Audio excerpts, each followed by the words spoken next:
Hola a todos, ¿cómo están? Espero que anden muy bien. Muchas gracias por ver este video, una nueva entrega de Pablo Borsoy, con videos de matemática y de física. Antes que nada les queríamos dar gracias por el apoyo que estamos recibiendo al canal, estamos creciendo mucho y eso nos permite hacer más videos y llegar a más gente. Por eso les pedimos que se suscriban a nuestro canal y que le den like a los videos si ustedes creen que realmente les ayuda a todo lo que es la preparación de materias y demás. Abajo van a tener nuestros datos de contacto si quieren. Estamos organizando clases grupales e individuales a distancia y presenciales. Así que si quieren más detalles tienen nuestro contacto a continuación. Vamos a empezar con el video de hoy.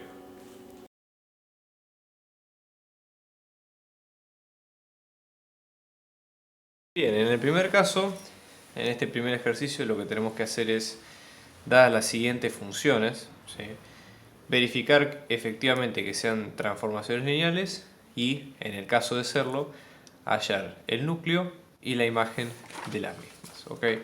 Una base por lo menos de las dos, ¿sí? Base del núcleo y base de la imagen. Vamos a proceder con la primera, donde nosotros tenemos la función de este vector, que sería la función del vector x1, x2, x3, que nos va a dar esta combinación que ustedes ven a continuación. Primero tenemos que entender el concepto de lo que es una transformación lineal, pero pensemos antes en el concepto de funciones que nosotros venimos viendo en análisis 1, por ejemplo, del CBC. No es muy distinto de eso, ¿no? Es decir, nosotros tenemos, en este caso, supónganse, una función en general, ¿sí? Va a ir de R a la N a R a la M, por ejemplo, ¿sí?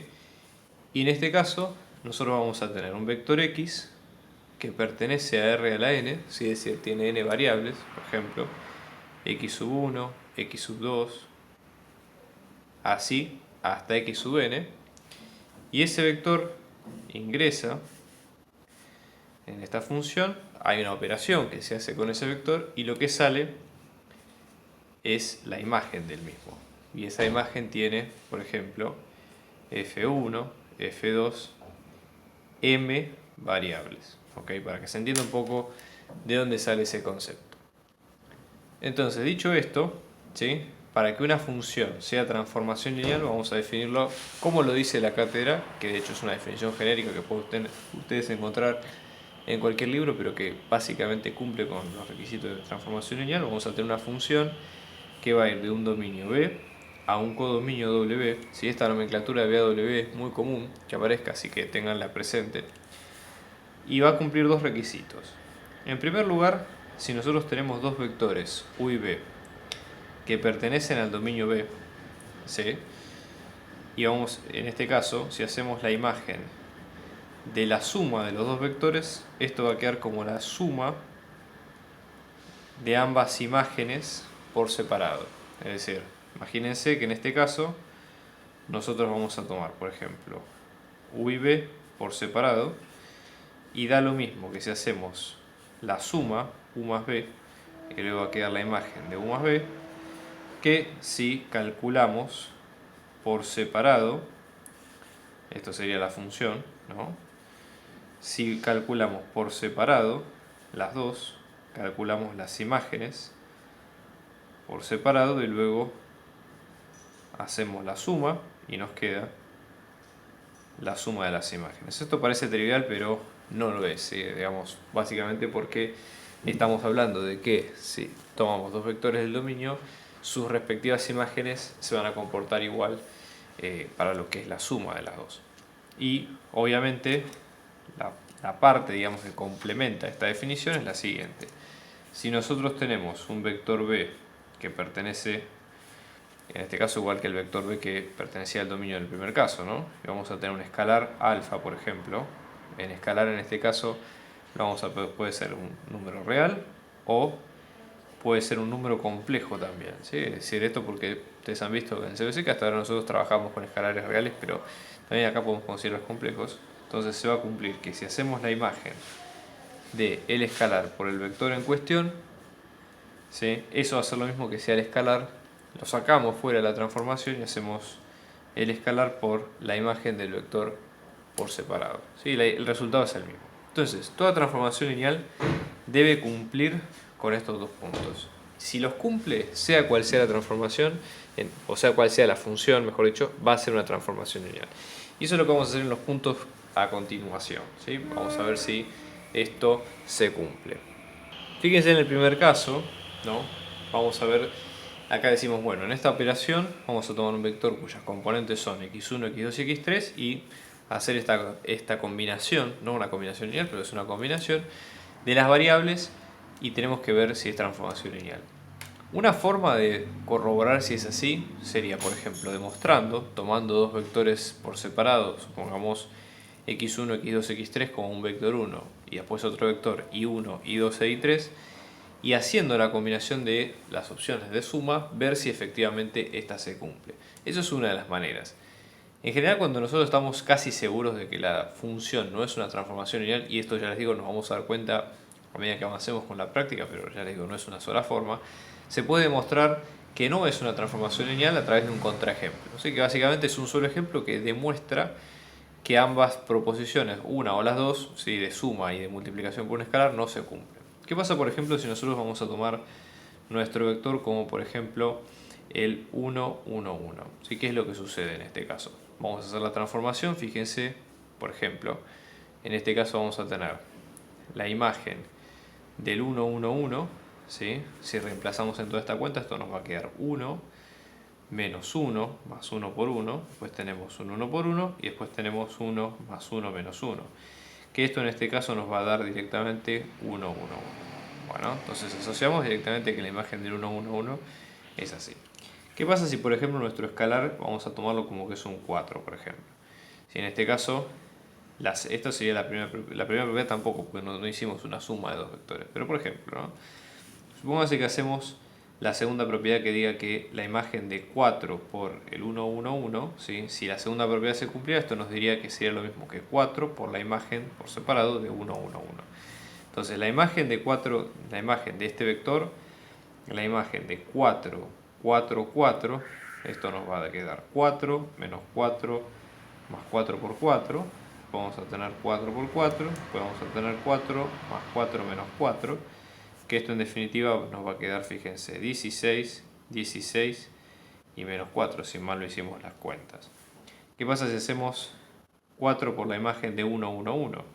Esto va a ser 4 por 1, 1, 1, y ustedes fíjense que acá se prueba que esta imagen va a dar 4, 4, 4. Como ambas imágenes son distintas, ¿sí?, no se cumple la segunda propiedad que dice que la imagen de un escalar por un vector no va a quedar el escalar por la imagen de ese vector solo, con lo cual no es una transformación lineal, ¿sí? Entonces eso ustedes lo pueden ver de esa manera. ¿Qué es lo que sucede, por ejemplo, en el caso 2? Vamos a tomar el ejemplo. En este caso tiene un aspecto que es bastante más similar a una transformación lineal, pero vamos a tener que probarlo con algún ejemplo contundente. Por ejemplo, vamos a tomar dos vectores b, sí, que en este caso vamos a tomarlo como si fuera b1, b2, b3, y después w, que va a ser w1, w2, w3. Lo que decía la primera propiedad es que la imagen de la suma de estos dos, de b y w, nos va a quedar la suma de las imágenes por separados de ambos. Vamos a ver si esto es cierto, ¿no?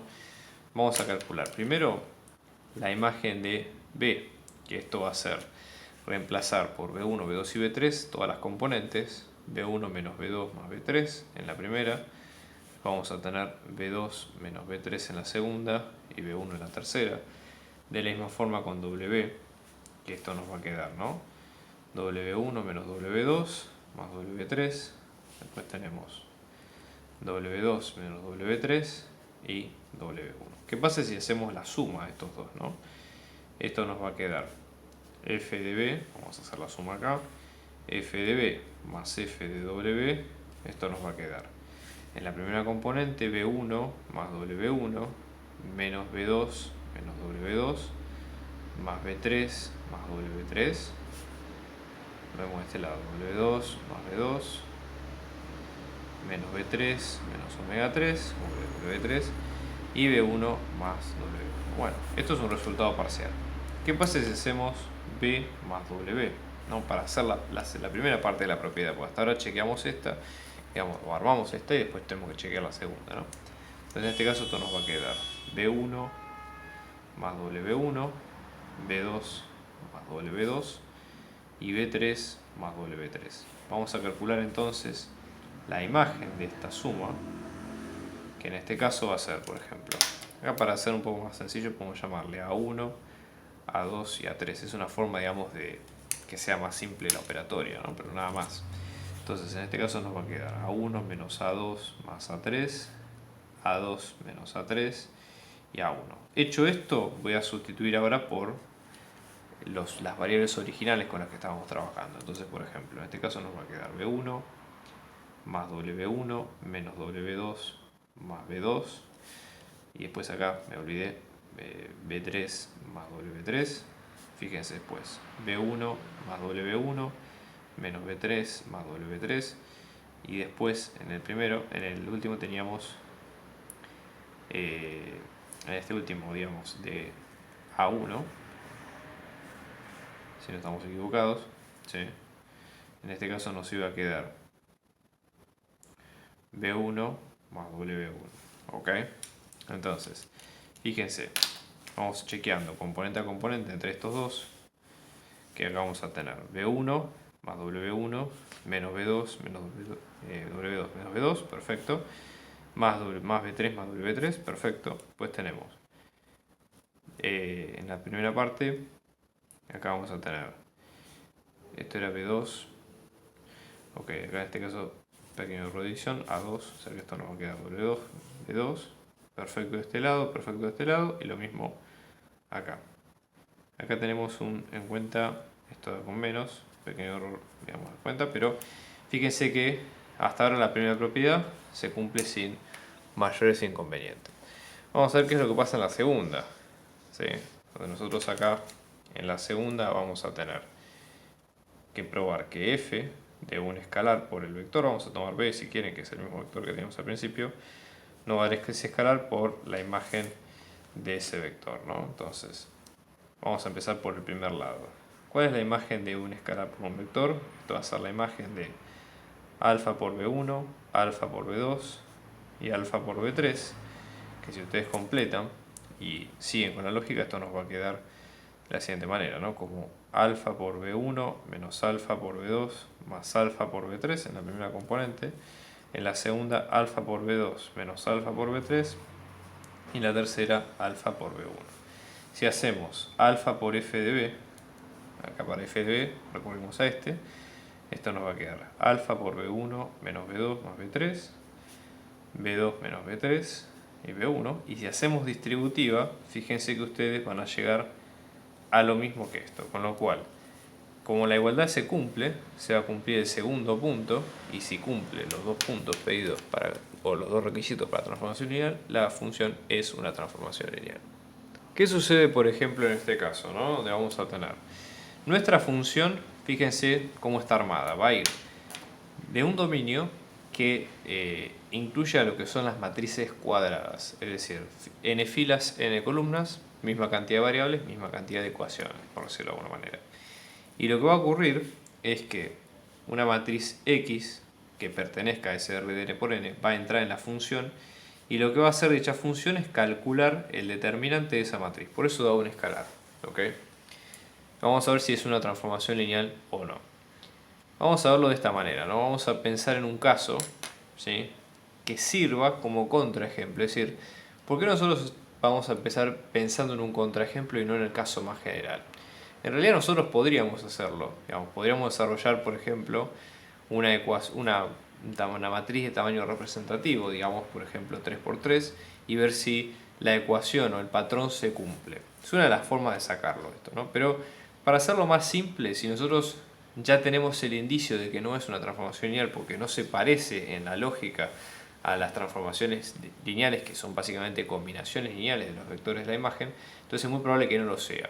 Entonces, para esto lo que tenemos que hacer es buscar una matriz en particular, o dos matrices, o las que necesitemos, que actúen como contraejemplo. Como contraejemplo, si ellas no se cumplen, no se va a cumplir la condición de transformación lineal para ninguna de las partes involucradas en este ejercicio.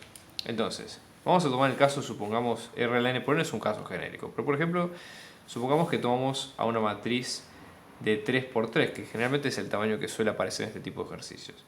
Entonces, por ejemplo, vamos a pensar en lo siguiente. La matriz identidad, ¿sí? En este caso, en un espacio de 3×3 sería la matriz, digamos, obviamente todas las matrices de identidades tienen diagonal 1 y el resto 0, pero en este caso vamos a tener estrictamente 3 unos. ¿Por qué lo pensamos de esta manera? Por lo siguiente, fíjense. Nosotros sabemos que la imagen de esta función, si una matriz es triangular inferior o superior, la determinante es el producto de su diagonal. Entonces va a ser 1 por 1 por 1, vamos a saber que es 1. Ahora pensémoslo de la siguiente manera. A esa matriz identidad podemos pensarlo como la suma de dos partes. Por ejemplo, podemos pensarla como, supóngase que voy a tomar una matriz que tenga todo 0 excepto el primer 1, por ejemplo. Supóngase que la puedo pensar como 1, 0, 0, 0, 0, 0 y después 0, 0, 0, ¿sí? Más otra matriz que tenga estos dos unos acá. Entonces vamos a tener 0, 0, 0, 0, 1, 0, 0, 0, 1. Entonces, estas serían, supongamos, las matrices que nosotros llamamos B y W, que eran similares a las del ejemplo anterior. ¿Cuál es la primera condición? Que si U y B, ¿sí?, pertenecían al dominio, ¿sí?, la función obviamente va de B a W mayúscula, ¿sí?, en este caso f de U más B nos tenía que dar f de U más f de B. En este caso, fíjense, f de B, con esta B que tenemos acá, fíjense, esto es una matriz triangular inferior, triangular superior. Por tanto, su determinante es el producto de la diagonal. 1 por 0 que nos va a dar 0. Después, vamos con W, f de W. F de W también lo mismo. Triangular inferior, triangular superior nos va a dar 0 por 1 que nos va a dar 0. Por ende, f de B más f de W nos va a quedar 0 porque es 0 más 0. Pero f de B más W, si ustedes se fijan, B más W es la matriz identidad, por lo cual eso nos va a quedar f de la matriz identidad que nos va a quedar 1. Como esto es distinto, no se cumple la primera condición, ¿sí?, no importa si se cumple la segunda, porque justamente deben cumplirse las dos a la vez para que sea transformación lineal. Con lo cual, concluimos que este subespacio no es una transformación lineal. ¿Qué pasa, por ejemplo, cuando en el caso de nosotros tenemos una función de este estilo, ¿no? Una función que va de un vector con n números complejos, z1, z2, n, los que ustedes quieran, a los complejos. Y básicamente, ¿qué es lo que hace la función? Este zi que nosotros vemos acá para todo i entre 1 y z, entre 1 y n, perdón, lo que está diciendo es, dado un arreglo, yo uso un poco la terminología, digamos, de computación, que es un arreglo, es como si fuera una secuencia de números puestos en ordenados, de n números complejos. Zi quiere decir que vamos a tomar una coordenada específica de ese vector. Es decir, supongamos que quiero elegir mi quinto elemento, por ejemplo. Entonces yo tengo f de z1, z2, z3, z4, z5 y así hasta z sub n. La imagen es simplemente copiar uno de los números complejos que están en ese arreglo. En este caso va a ser el z a la 5. Entonces no importa qué números complejos yo elija meter acá, siempre la imagen va a ser el z5. Y entonces en este caso, para probar si es una transformación lineal, tenemos que recurrir de vuelta a los dos puntos que dice la función que pide las transformaciones lineales. Entonces vamos a tener, ¿qué es lo que tenemos acá? Una función que va de un dominio B mayúscula a un dominio W mayúscula. Entonces vamos a tomar U y B, que son dos vectores pertenecientes al dominio, y se tiene que cumplir que la suma de las imágenes de ambos tiene que ser la imagen de la suma de ambos. Parece un trabalenguas, pero digamos en lenguaje algebraico parece bastante más simple. Entonces, por ejemplo, en este caso vamos a tomar a U como que va a ser un arreglo de números z1, z2 y así hasta z sub n. No le ponemos un valor enésimo porque no sabemos cuál es la dimensión del valor enésimo. Y el B, acá en este caso, fíjense que a veces en la nomenclatura aparece z, así como en los números reales aparece x y y, aparece z y w, que sería el número siguiente. Digo esto para que ustedes lo tengan en cuenta. Entonces el primer número nos va a quedar w1, w2, cada uno de estos es un número complejo en particular. Entonces nosotros tenemos n números complejos. Fíjense, la imagen de U, supongamos que vamos a tomar el tercer elemento, por decir algo, así que la función se defina como el tercer elemento. Pues ya les digo, esta es una familia de funciones, así que elija tomar un elemento en particular de ese tipo de arreglo de vectores. Entonces la imagen de U nos va a quedar como la imagen de z1 Z2, así hasta Z enésimo, y lo que va a hacer es tomar el Z3, por ejemplo. De la misma forma con f de b nos va a quedar f de W1, W2, así hasta W a la n, que nos va a quedar W3. Entonces cuando hacemos f de u más f de b, esto nos va a quedar Z3 más W3. Si hacemos por otro lado f de u más b, quiere decir que previo a eso hay que hacer la suma de estos dos vectores sin pasar por la función y luego aplicarle la función. Entonces esto nos va a quedar, fíjense, Z1 más W1, que es sumando las dos primeras componentes. Después, la segunda componente, que es Z2 más W2, y así hasta Z enésimo más W enésimo. Fíjense que ambos vectores del dominio tienen las mismas dimensiones, con lo cual no hay problema. No va a haber ningún tipo de solapio de evento extraño que haga que ese número no coincida. Entonces, en este caso, f de u más b, si nuestra función, por ejemplo, tomaba el tercer valor, acá en este caso va a ser lo mismo. ¿Cuál es el tercer valor de la función? Es directamente Z3 más W3. Fíjense que por lo menos la primera condición se cumple sin mayores problemas, así que estamos bien. Vamos a ver qué es lo que pasa en el segundo caso, donde nosotros vamos a tener u y b son los mismos que teníamos antes, pero la idea va a ser tomar un escalar, ¿sí? Y vamos a probar que f de alfa por b nos va a quedar lo mismo que alfa por f de b. Entonces, f de alfa por b, primero para tener una idea, ¿no?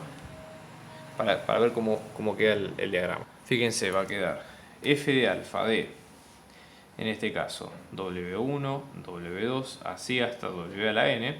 Entonces esto nos va a quedar como f de alfa W1, alfa W2, acá hicimos la distributiva, ¿no? Dentro de todo esto.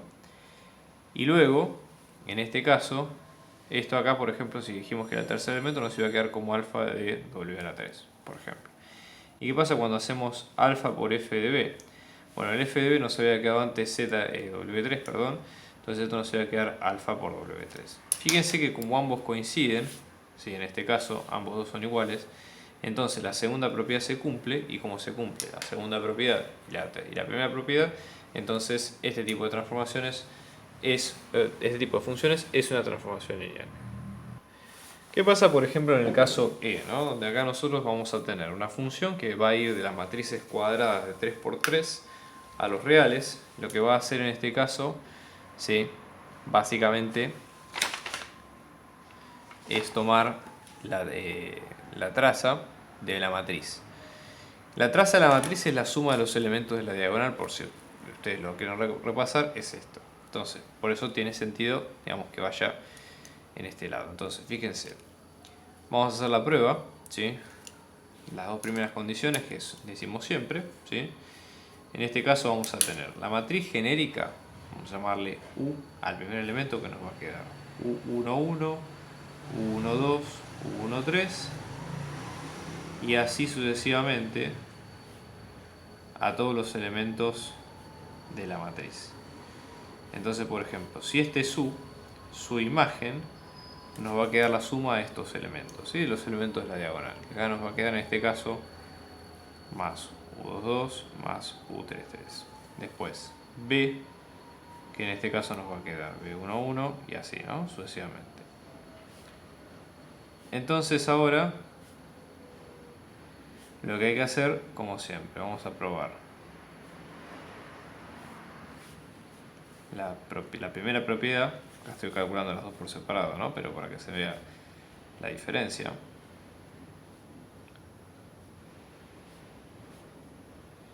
Estas son las imágenes por separado. ¿Qué pasa si tenemos U más B? Yo voy a poner solamente los elementos de la diagonal, que son los que van a entrar en la función, así para hacerlo más rápido. Esto nos va a quedar U11 más B11, U22 más B22, y después U33 más B33. Y después acá el resto de los elementos que hay que completarlo. Por ende, cuando hacemos f de u más b, ¿qué vamos a hacer? La suma de los elementos de toda esta diagonal, que va a ser u11 más b11 más u22 más b22 más u33 más b33. Que fíjense que si nosotros hacemos f de u más f de b, f de u más f de b nos va a dar lo mismo. Fíjense, u11 más b11, que es toda esta parte, u22 más b22, que es toda esta otra, y y u33 más b33, que es toda esta otra, con lo cual se cumple la primera propiedad por lo menos. ¿Qué pasa con la segunda, no? F de alfa por u nos va a quedar alfa por f de u. Entonces, si es que la segunda propiedad se cumple, ¿no? Entonces, f de alfa de u nos va a quedar u por 1, 1 por alfa, ¿sí? Más u2, 2 más u3, 3. ¿Por qué? Porque nosotros vamos a tener alfa por u, lo voy a dibujar acá arriba solapando la otra matriz. Es agregarle alfa a todos los elementos de la matriz. Por ende, cuando metemos la diagonal, en la diagonal esto nos va a quedar esto más esto más esto, la suma de todos estos elementos. Podemos sacar alfa como factor común y de hecho nos queda esta expresión. Y de hecho, si hacemos alfa por f de u, que sería la segunda igualdad, lo único que tenemos que hacer es tomar esta imagen y multiplicarla por alfa, que de hecho al terminar con todas estas cuentas es lo que termina quedando arriba. Ambas expresiones son iguales y por ende la segunda propiedad se cumple y por ende esta función es una transformación lineal.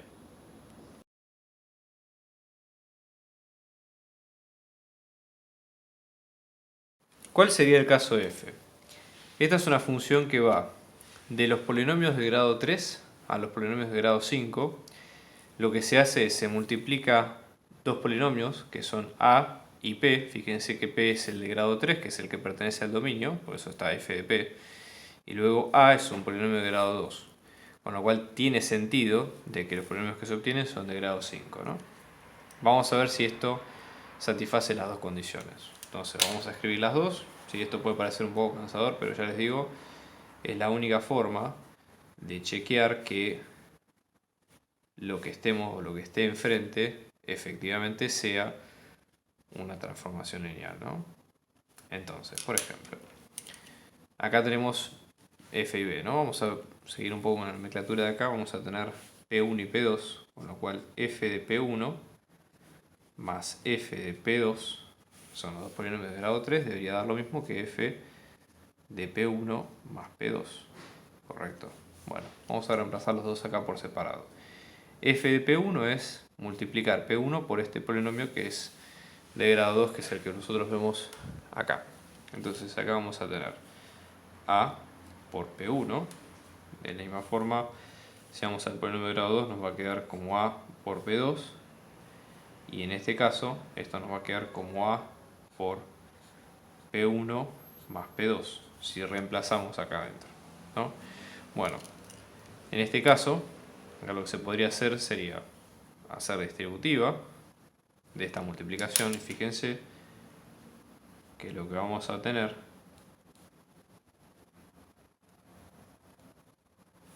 es exactamente que la igualdad se cumple para cualquier polinomio de grado 3 que veamos. O sea que hasta ahora viene bien. Y veamos si se cumple lo segundo, ¿sí? Esto sería f de alfa por el primer polinomio. Esto nos va a quedar alfa por la imagen del polinomio 1, ¿sí? Esto sería f de alfa por el polinomio 1 va a ser, no hay mucho que hacer porque alfa por el polinomio 1 quiere decir hacer distributiva con cada uno de los coeficientes de ese polinomio de grado 3 que nosotros vemos ahí, ¿sí? Y acá lo mismo, esto nos va a quedar alfa y en este caso vamos a tener a por p1 si seguimos con la idea de la función, y acá va a ser lo mismo, a por alfa por p1, que en este caso nos va a quedar alfa por a por p1. Y sí que vemos acá la conmutatividad, digamos, de las propiedades, ¿sí? Hace que la segunda propiedad se cumple, que de hecho efectivamente, como cumple las dos, esta función es una transformación lineal. ¿Qué pasa en el caso G? Bueno, vamos a tener una función que va de r a la k a r a la n. Lo que vamos a tener es que esa función va a ser transformar ese vector en otra dimensión. Es decir, piensen que esto opera de la siguiente manera, ¿no? Vamos a tener un x, ¿sí?, de k variables, es decir, que va a ser x1 hasta x sub k, ¿no? Y cuando entra en f, esto va a quedar como f de x, que nos va a quedar f1 de x1, así hasta f sub n, ¿sí? De las x sub k que tengamos, ¿no? Acá sería f1, f2, todo. Entonces básicamente es, fíjense, multiplicar, si este vector es de n por 1, de k por 1, perdón. Esta matriz va a ser de n por k y el resultante va a ser de n por 1, que de hecho es lo que tenemos acá. Este generalmente es un tipo bastante particular de transformaciones porque es la gran mayoría de los casos de este estilo, sobre todo de vectores lineales, ¿no? Entonces, ¿cómo corroboramos? Lo mismo, ¿sí? Vamos a ver propiedad por propiedad. Hemos hecho la primera, ¿sí? De la suma. Vamos a tomar, supongamos, dos vectores x1 y x2. Vamos a tomar x1 y x2 que pertenecen a R en la K. Entonces vamos a hacer la suma de x1 más x2, la imagen de la suma de x1 más x2 nos debe quedar lo mismo que la suma de las dos imágenes por separado. Entonces, la suma de la imagen de x1 y x2 es directamente reemplazar esto a por x1 más x2. Y para cada una de las imágenes hay que reemplazar directamente la multiplicación a por x1 más a por x2. Bueno, en este caso, fíjense, podríamos aplicar distributiva de vectores. Es una propiedad que está permitida por ser un producto. ¿Okay? Esto nos va a quedar como a por x1 más a por x2. También nos va a quedar lo mismo de este lado. Con lo cual, bien, la primera propiedad se cumple. No hay mayores complicaciones. Vamos a ver ahora si efectivamente se cumple la segunda propiedad, ¿no? Que en este caso es f de alfa por un vector b. Nos va a quedar como alfa por la imagen de ese vector. Recuerden siempre que alfa es un número real. Entonces, f de alfa por un vector quiere decir que vamos a ir acá a la imagen. Esto nos va a quedar como f de alfa por un vector, perdón, esto va a quedar como a por alfa de b. Es decir, hay que hacer la matriz A por este producto del escalar por el vector. Y esto es lo mismo que decir alfa, lo vamos a reemplazar acá como A por B. Ok. Bueno, fíjense que de esto nosotros podemos permutar la multiplicación siempre y cuando se trate de un escalar. O sea, a lo mejor no necesariamente dentro de las matrices, ¿sí? Tienen que cumplir varias condiciones particulares, entre ellas que sean del mismo tamaño. Como esto no es lo que ocurre, este alfa podemos dejarlo fuera, o mejor dicho al principio, y fíjense que va a cumplirse lo mismo, va a cumplirse la segunda propiedad, como se cumplen las dos, la función es una transformación lineal. El caso H es bien interesante porque en este caso estamos hablando de funciones de un espacio que es C a la infinito, entre comillas son funciones infinitamente derivables, es decir, funciones continuas en su dominio, cuyas derivadas son continuas en ese mismo dominio. Sí, obviamente si la función tiene un dominio que debe acotarse, obviamente para definir las derivadas hay que acotar el dominio. Caso particular, por ejemplo, la función logaritmo natural, que uno tiene que acotar el dominio cuando va derivando, por ejemplo, eso es uno de varios casos. Y la idea justamente es eso, son funciones que uno puede derivar y que siempre las derivadas van a ser continuas en un entorno del punto. Si es en todo el dominio, perfecto. Y si no, es en el conjunto abierto que define al mismo. ¿Sí? Entonces, en este caso, la idea sería lo siguiente. ¿Qué es lo que va a pasar con la función? ¿Cuál es la imagen de la función? Es tomar la función, un valor, ¿sí? Una función sigma, ¿sí? O phi, hacerla pasar por f, y lo que vamos a hacer es obtener la función derivada. Es como tomar una función y derivarla. Entonces vamos a obtener de vuelta sigma 1, sigma 2. Entonces vamos a ver la primera propiedad, que f de la suma de las dos nos va a dar la suma de las imágenes de las dos. Entonces, esto sería sigma 1 más sigma 2 derivado, y esto nos va a dar la imagen de sigma 1, que es sigma 1 derivado, y la imagen de sigma 2, que es sigma 2 derivado. Por regla de derivadas, cuando tenemos la derivada de una suma, esto se puede expresar como la suma de las derivadas. Entonces esta suma vamos a pensarla como suma de sigma 1' más sigma 2'. Y fíjense que coincide con lo que habíamos hablado al principio. Por ende, la primera propiedad se cumple sin mayores inconvenientes. Acuérdense, acá lo vamos a dejar tal cual. ¿Qué es lo que sucede en el segundo caso, ¿no? Fíjense, en este caso, para garantizar, digamos que la función, o sea, si esto es una transformación lineal, hay que garantizar que la imagen de alfa por un vector nos va a quedar alfa por la imagen del vector. Entonces, esto sería f de alfa por la función, nos va a quedar alfa por f de la función. ¿Cuál era la idea? En este caso, que nos diera la función derivada. Entonces, esto sería alfa por sigma 1 prima todo. Esto nos va a quedar el alfa por fuera por sigma 1 prima. ¿Sí? En concordancia con lo que pide al principio. Entonces, por regla de la derivación, si tenemos una constante multiplicada por una función, la constante sale fuera de la derivada. Entonces esto nos queda alfa por sigma 1 prima y efectivamente vemos que las dos propiedades se cumplen sin mayores inconvenientes. Con lo cual, cumplen las dos, es una transformación lineal. Vamos a ver entonces cuál sería el núcleo de la función, que es una de las cosas que vino pidiendo hasta ahora, ¿sí? Y esa sería un poco la idea de encontrarlo. ¿Qué es el núcleo primero? Si nosotros tenemos, así como nosotros tenemos las funciones en general, nosotros si ingresamos un vector x y la imagen de ese vector nos da 0, sea cual sea el espacio, digamos, de llegada de la función, por ejemplo, en este caso que son funciones c infinitamente derivables, es la función nula porque es un 0. Entonces, supongamos en este caso hablamos de x sub 0, o mejor dicho, x sub 0 pertenece al núcleo de esa función, de esa transformación, ¿sí? Porque justamente es una raíz de ese núcleo. Entonces, ¿cómo hacemos nosotros para encontrar esos mismos valores? Esto sería f de sigma nos va a quedar 0. Entonces, ¿qué quiere decir? Que sigma prima, que es el f de sigma, nos va a quedar 0.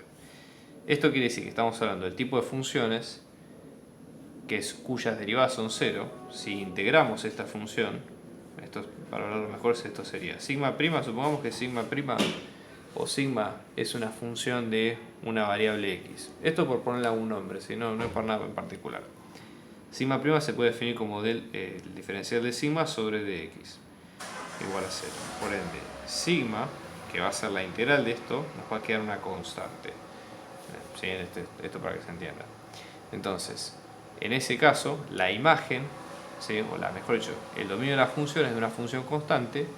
Entonces, al momento de, o todo lo que sea una constante, va a pertenecer al núcleo de la función. Me explico, eso sería un poco la idea. Entonces, que x sub 0 sea una constante pertenece al núcleo de esa transformación o de esa función en particular. Y después está, ¿cuál es la imagen del espacio? Entonces, pensemos de la siguiente manera. Si f de sigma nos va a quedar sigma prima, ¿sí? Básicamente, ¿cuál sería, mejor dicho, en este caso, el dominio de la función van a ser todas las funciones que son las primitivas de esta función sigma, ¿sí? Entonces eso como para tener un poco cuál es la idea. Entonces, en este caso, si sigma pertenece al espacio de C infinito, ¿sí? Ese sigma nos va a quedar como, en función de esa variable x, ¿no? Nos va a quedar como la integral, en este caso entre 0 y x, ¿sí? De una función h diferencial x, donde en este caso, ¿qué es ese h de x? Ese h de x va a ser la función derivada de esta misma, ¿sí? ¿De dónde sale esto? Si ustedes se lo preguntan, sale del teorema fundamental del cálculo.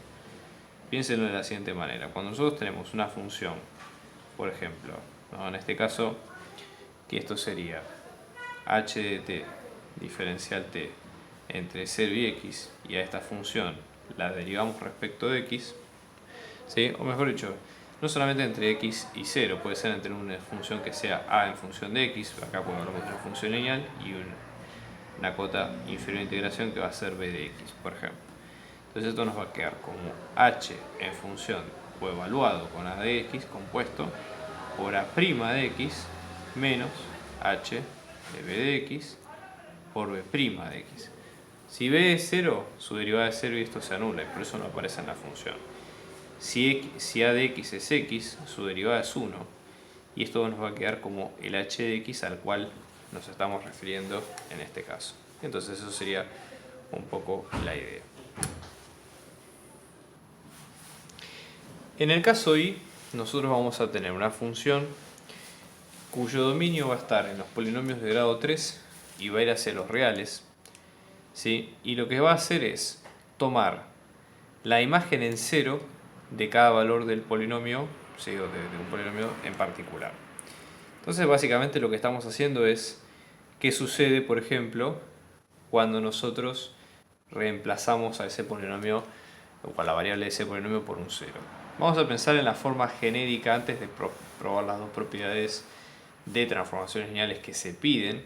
Vamos a pensar en una forma genérica para ese polinomio en particular. Un polinomio perteneciente a R3 puede ser escrito de la siguiente forma, ¿no? Si supongamos que está en función de una variable t, esto nos va a quedar como, por ejemplo, a sub 3 por t al cubo, más a sub 2 por t al cuadrado, más a sub 1 por t a la 1, más un término independiente a sub 0. O sea, 4 términos, como un polinomio normal, digamos, en este estilo. Entonces, si nosotros estamos pensando que f de p nos va a quedar como p sub 0, ¿qué es lo que vamos a hacer? Reemplazar todos aquellos valores que tengan t con 0. Y la consecuencia de eso es que solamente nos vamos a quedar con el término independiente. Pase lo que pase, digamos, porque es lo que hace la función.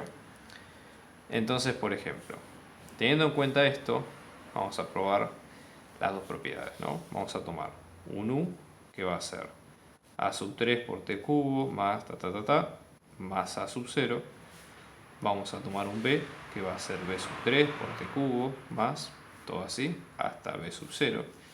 Por ende, f de u, ¿qué nos va a quedar? ¿Qué dijimos? Anulamos todos los términos, excepto el último, es independiente. O sea que f de u nos va a quedar a sub 0. Luego, f de b sigue la misma lógica. Anulamos todos los términos, excepto el independiente, y acá nos va a quedar b sub 0. Por ende, f de u más f de b nos va a quedar con a sub 0 más b sub 0. Es decir, simple y llanamente la suma de sus términos independientes. ¿Qué pasa, por ejemplo, cuando hacemos, tomando estos dos, u más b? Esto nos va a quedar a sub 3 más b sub 3 por t cubo, más, y así sucesivamente, sumando componente a componente, más a sub 0 más b sub 0. Si es que quisiéramos agregarlo de esa forma.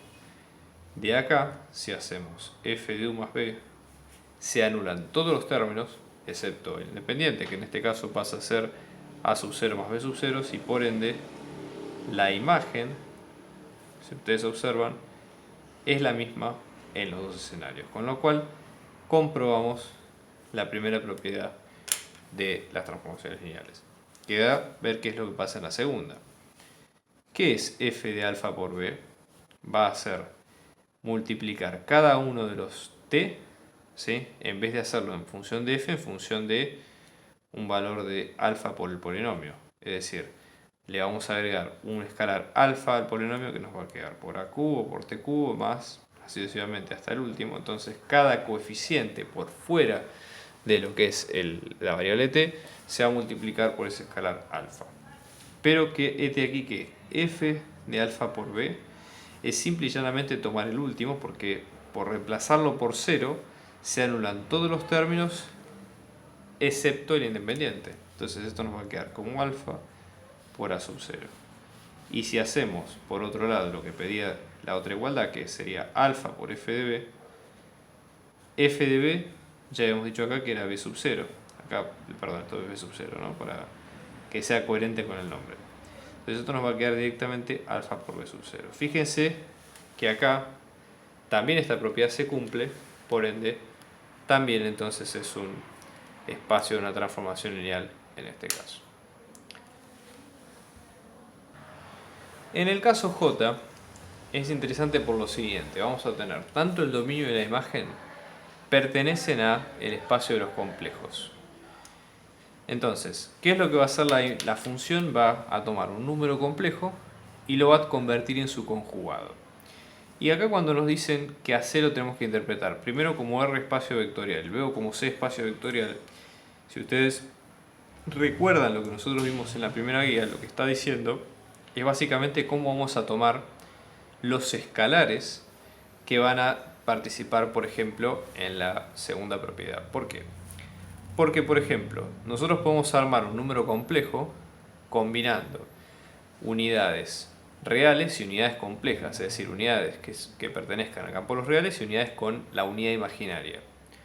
Si en el caso de que sea, y depende si es R espacio vectorial o C espacio vectorial, esto es posible o no es posible.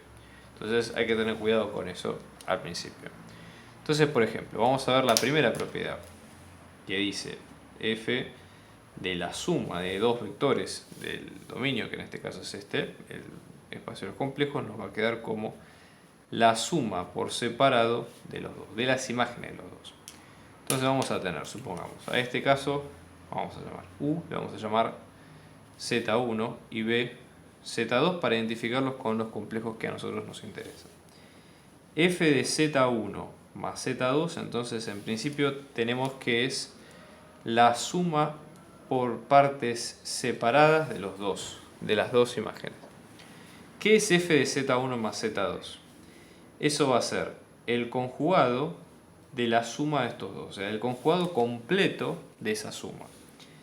Y las imágenes por separado van a ser los conjugados por separado de los dos. ¿Ok? Pequeño tema.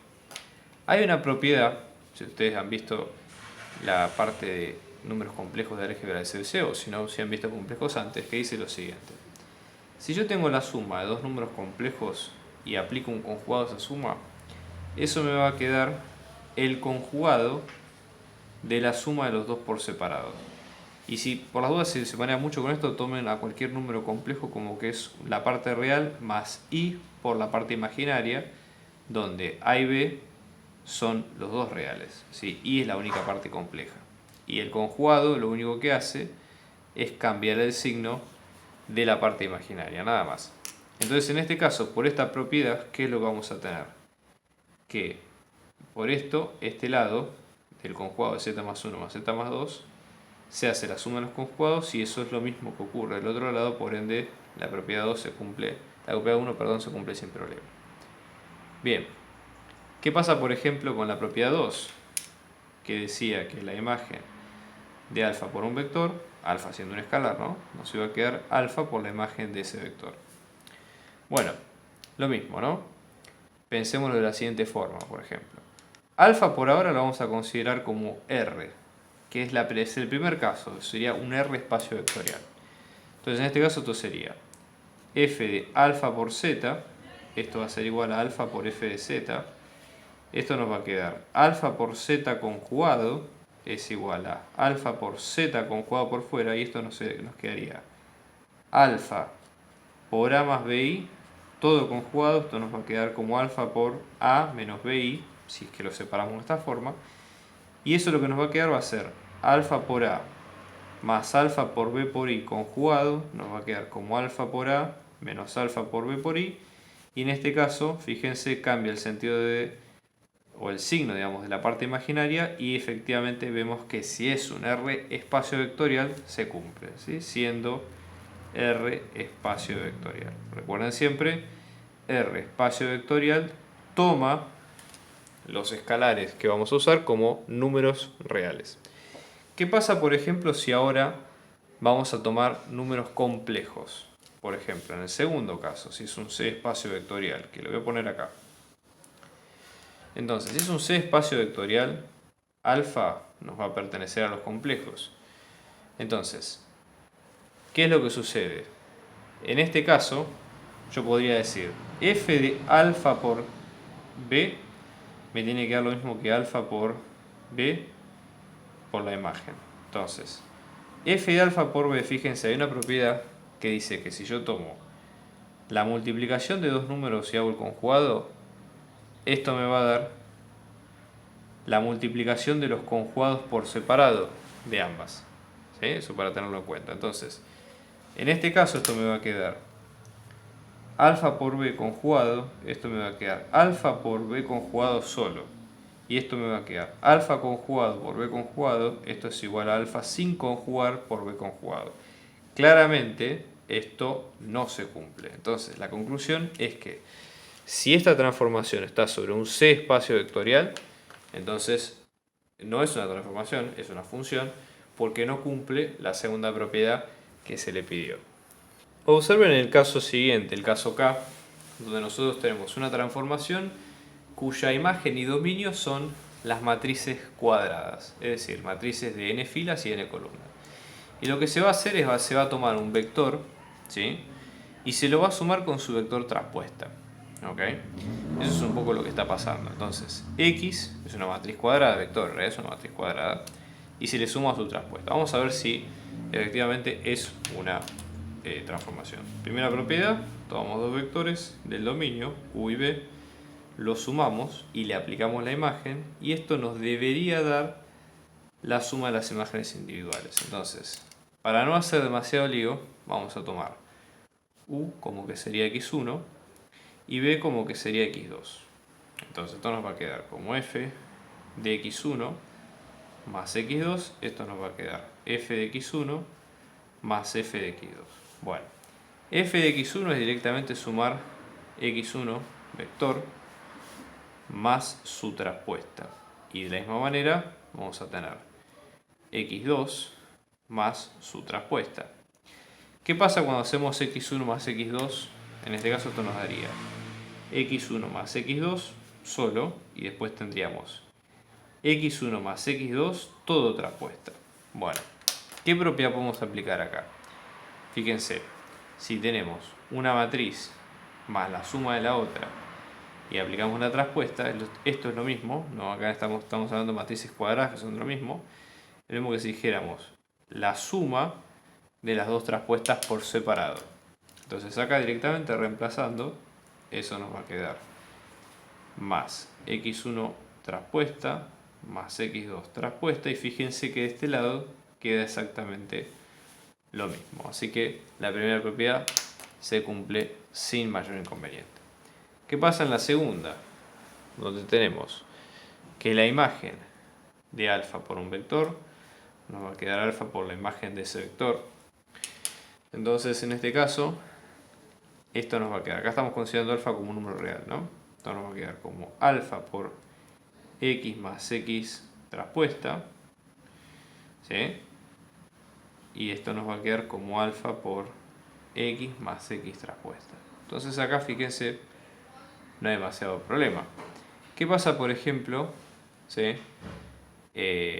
Digamos, cuál sería, por ejemplo, una de las propiedades que podemos llegar a usar, por ejemplo, en este caso, con el tema de los números, ¿sí? Si nosotros tenemos la multiplicación de dos matrices y la transponemos, eso nos va a quedar ambas matrices por separado. Acá hay un tema porque, si ustedes se fijan, esto, estrictamente sacarlo así, no está del todo bien. Hay que aplicar primero esta propiedad, digo por las dudas, ¿no? Entonces, fíjense, f de alfa por b, esto nos va a quedar alfa por b más alfa por b traspuesta. Entonces, fíjense, esto nos va a quedar alfa por b más b traspuesta por alfa traspuesta. Si sabemos que alfa es un escalar, alfa y alfa traspuesta son iguales. Por ende, esto lo que nos va a quedar va a ser alfa por b más b traspuesta por alfa, que acá sí es lo mismo, y se pueden sacar como factor común, y fíjense que van a dar lo mismo, ¿ok? Acá le puse b alfa, es lo mismo, pero x, pero es lo mismo, pero para que se entienda de dónde viene el concepto. Bien, el último ejemplo es interesante por lo siguiente. Nosotros vamos a partir del dominio que pertenece a los polinomios de grado 2 y vamos a ir a R3. Y vamos a generar, ¿sí?, los números de la siguiente forma. Vamos a tener la primera componente la imagen de los polinomios en cero, en la segunda la derivada de los polinomios en cero y en la tercera la resta de los dos primeros. Entonces vamos a ir a la forma genérica que tiene un polinomio de este grado, ¿no? Entonces vamos a tener a sub 2 por t cuadrado más a sub 1 por t más a sub 0. ¿Sí? Un polinomio de grado 2 que tiene los tres términos polinomio en función de t, ¿no? ¿Qué pasa, por ejemplo, cuando hacemos la imagen de 0 de ese polinomio? Bueno, lo que va a ocurrir es que se van a anular los dos primeros términos porque t es 0, por ende este se anula y este se anula, y lo único que queda es el independiente, por ende queda a sub 0. ¿Qué pasa después? Parte de lo que nos pide el problema sería evaluar la derivada de ese polinomio, ¿no? Entonces acá, si derivamos este polinomio, nos va a quedar como 2 por a sub 2 por t más a sub 1. Y luego, cuando evaluamos esa derivada en 0, esto nos va a quedar como 2 por a sub 2 por 0 más a sub 1, con lo cual va a quedar con 0. Entonces, ¿eso qué quiere decir? Si nosotros vamos a tomar nuestro u como el polinomio p, ¿sí? La imagen de ese u nos va a quedar como en la primera componente a sub 0, en la segunda componente a sub 1 y en la tercera vamos a tener a sub 0 menos a sub 1. ¿Sí? Si vamos a un vector b, que va a ser, supongamos, P2, f de b nos va a quedar, a los coeficientes vamos a llamarles, por ejemplo, b, para diferenciar un poco, ¿no? B0, vamos a tener B1, vamos a tener B0 menos B1. ¿Qué pasa si tenemos u más b? ¿Sí?